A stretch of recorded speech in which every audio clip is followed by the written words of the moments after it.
خۆشەویستان و ئازیزان، سەردانی گۆڕستانم کرد، هەمومان سەردانی گۆڕستان دەکەین. کاتێک کە سەردانی گۆڕستان دەکەین لەوێ دەبینین دایک و باوک جگەرگۆشەی خۆیان، مناڵی خۆیان، مناڵی شیرەخۆرە و ساوای خۆیان لەوێ بەجێ هێشتووە. ئەو هەموو منداڵە دەبینیت هەمووی مردووە، بچووک قەبری وای تایە ئەوەندێ، یعنی هەزار جار ملیۆنێک جار دەڵی خۆزگای منیش بە مناڵی بمردمایە. یعنی کاتێک کە گۆڕی مناڵەکان دەبینیت بچووک جوان بە شیرەخۆری بە مناڵی دنیان بەجێهێڵە.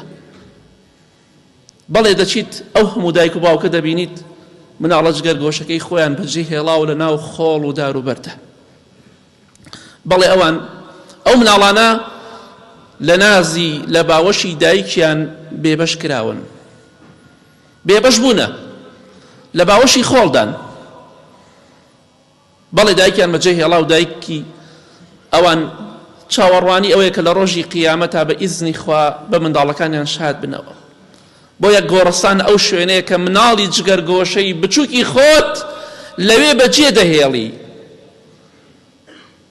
پێغەمبەری خوا صلی الله عليه وسلم دەفەرمێت لە حەدیثێکی صحیحدا: أطفال المسلمين في جبل في الجنة يكفلهم إبراهيم وسارة حتى يدفعوهم إلى آبائهم يوم القيامة.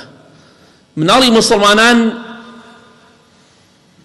لە بەهەشتا لە شاخێکن لە شاخەکانی بەهەشت، هەرچی مناڵێکە مردووە پێش بالغ بوون، هەمویان لە شاخێکن لە شاخەکانی بەهەشتا ئیبراهیم پێغەمبەر صلی الله عليه وسلم لەگەڵ سارای خێزانی دا سەلامی خۆیان لەسەر بێ سەرپەرشتی ئەوان دەکەن هەتا ئەو ڕۆژێک کە قیامەت هات ئەوانەی کە بەهەشتی بن مناڵەکانیان تەسلیمە دایک و باوکیان دەکرێتەوە. بۆ خۆیان مناڵ بەختەوەرن ئێستا. ڕاستەکەی شیرەخۆرێ مرد، بچووک بوو مرد، بەڵام لەگەڵ ئیبراهیمە سەلامی خۆی لەسەر بێ، لەگەڵ خێزانەکەی ئیبراهیمدایە. بەڵێ کاتێک کە تۆ بەجێ دەهێڵی لە تۆدا دەبڕێ، بەڵام لەگەڵ ئیبراهیم پێغەمبەردایە سەلامی خۆی لەسەر بێ. بەڵێ گۆڕستان ئەو شوێنەیە کە مناڵ لە دایک و باوکی دەسێنێتەوە. کەواتە خۆشەویستان، مەڵێ من گەنجم، بڕۆ گۆڕستانەکان ئەو هەموو مناڵە دەبینی هەمووی گۆڕەکەی نیوەی گۆڕەکەی تۆ نابێت کاتێک کە دەمریت، هەیە تا قاچی تۆ نابێت. کەواتە دڵخۆش مەبە بە گەنجێتی خۆت. ڕۆژێک دێت مردنی یەخەت ئەگرێ، مادەم مناڵی ساوا و مناڵی شیرەخۆرە بمرێت تۆ لە پێشتری. کەواتە خۆت ئامادەکە. بەڵێ سەردانی گۆڕستانم کرد، لەوێ بینیم کوڕ و کچ، گەنج و لاوێکی زۆر، گەنجێکی جوان، ئافرەتانێکی جوان و شۆخ و شەنگ، هەمویان لەوێ نێژرا بوون، بەتەمای ژیان بوون، بەڵام نەک مردن، بەڵام مردن. دڵیان بە گەنجێتی خۆیان خۆش بوو، دڵیان بە جوانی خۆیان خۆش بوو، دڵیان بەوە خۆش بوو جارێ خوێندنیان هەیە، جارێ هاوسەرگیریان لە پێشە، جارێ دامەزراندنیان لە پێشە، بەڵام بە هیچی نەگەیشتن. مردن هەموو ئاواتێکی ئەوانی لە گۆڕنا.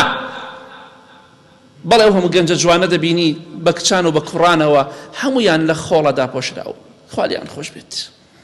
مردن ئەو شوێنەیە کە پێت ئەناسێنێ کە تۆ دوای مردنت بۆ کوێ دەچیت.